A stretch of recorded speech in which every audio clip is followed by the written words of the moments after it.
Super hit పేరుతో రేపు అనంతపురంలో భారీ బహిరంగ సభ నిర్వహించనుంది కూటమి సర్కార్.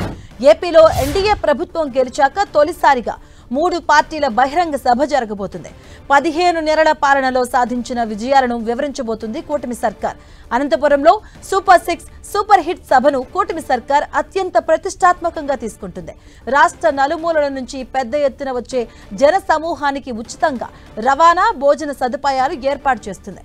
ఈ సభ ద్వారా సూపర్ 6 పథకాలను సూపర్ హిట్ ఎలా చేశామన్న విషయాలను ప్రజలకు CM Chandrababu, deputy CM Pawan, BJP పెద్దలు వివరించబోతున్నారు. ఇక ఇటీవల పులివెందుల ఒంటిమిట్టలో జరిగిన జెడ్పీటీసీ ఉప ఎన్నికల్లో టీడీపీ విజయం సాధించింది. ఈ ఊపు ఏమాత్రం తగ్గకుండా రాయలసీమలో మరింత జోష్ పెంచేందుకు అనంతపురంలో సూపర్ 6 సూపర్ హిట్ బహిరంగ సభకు వేదిక కాబోతుంది. గత 15 నెలల్లో సంక్షేమం, అభివృద్ధి కార్యక్రమాలు రాష్ట్రంలో ఏ మేర అమలు చేసిందో కూటమి నేతలు ప్రజల ముందు ఆవిష్కరించబోతున్నారు.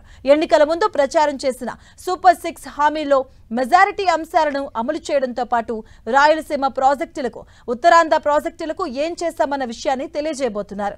రాయలసీమ, ఉత్తరాంధ్రలో పరిశ్రమల ఏర్పాటు, అమరావతి నిర్మాణం, క్వాంటమ్ కంప్యూటింగ్ కేంద్రం ఏర్పాటు వంటి వాటిని తెలపబోతున్నారు.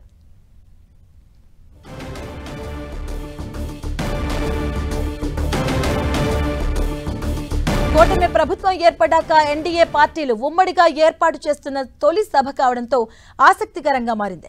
క్షేత్రస్థాయిలో 3 పార్టీల కార్యకర్తల మధ్య చిన్న సమస్యలు ఉన్న విస్తృత ప్రజా ప్రయోజనాల కోసం సర్దుకుపోవాలి అన్న సందేశాన్ని ఈ సభ ద్వారా 3 పార్టీల నేతలు ఇవ్వబోతున్నారు.